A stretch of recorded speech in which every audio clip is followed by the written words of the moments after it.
Narito ang 5 payo para sa taong 2025. 1. Maglaan ng oras para sa sarili. Huwag kalimutan magpahinga at maglaan ng oras para sa iyong mental at emosyonal na kalusugan. Sa mabilis na takbo ng buhay, mahalaga ang self-care. 2. Tao, patuloy na mag-aral at mag-evolve.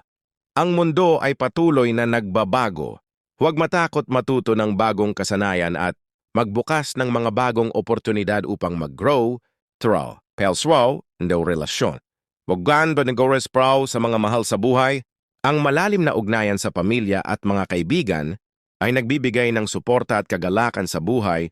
4. Maging financially literate, matutong mag-manage ng iyong pera, magtabi para sa emergency, at mag-invest para sa hinaharap.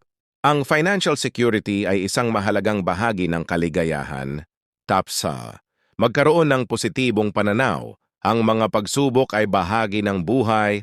Subukang laging tignan ang mga bagay sa positibong pananaw at gamitin ito bilang pagkakataon upang matuto at magbago.